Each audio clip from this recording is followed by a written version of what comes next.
Today we're going to install a new alternator on this 2009 Chevy Suburban. Alright, first thing we're going to do is grab a little hammer,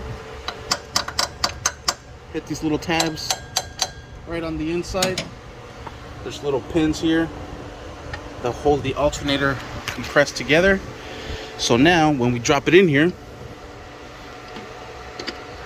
it slides into place. No hustle, no bustle. Sweet. Let's go ahead and move on. Let's go ahead and connect our alternator cable here. Just remove the little nut that comes with it. Put the cable in. Put the nut back into place. This is a 10mm nut, so we're going to use a speed ratchet to tie this up fast.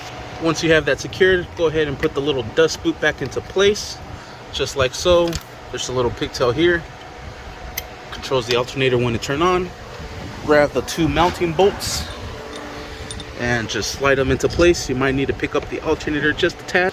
Alright, we're going to use a 15mm to secure these down. And make sure you secure both of them down. Then we'll hand tighten them to make sure they're nice and tight. And just make sure they're nice and tight. Perfect. Now we're able to use that same ratchet and compress our tensioner pulley, then grab our belt, slap it on top, and there it is, and release. Sweet. I did not remove the belt, so that way when I replace the alternator, I just put the belt back on. There goes my tools. Alright, and let's go ahead and grab the air intake hose and put it into place. This little lung is going to slide right down here, right underneath that hose. Bring this one in. This one is going to line up with this here and bring that down, then connect it right in here. And before you connect it there, I forgot this has a big old butt at the end, so you got to bring this sucker in. There it is. Now connect this one and put it right in the inlet of the throttle body. All right, once you have it in here, clip this down right in here. All right, once you have that lined up, go ahead and bring in this air vent hose. We'll go ahead and tie this down and tie this one down, and we'll use a flight head for this and for this one as well. Grab the engine cover and put it back into place.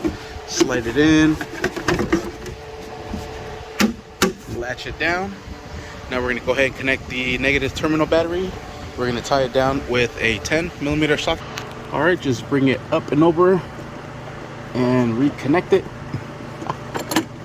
There it goes. And secure it back down with a 10mm. All right, and once you have that connected, you are set. Let's go ahead and start her up. Make sure you don't have no tools up in the engine bay. All right, and we'll give it a try. And our voltage is going all the way up. There, our battery light went off right there. Sweet. No longer says service charging system. We are set. Sweet. Thank you for watching. Please like and subscribe.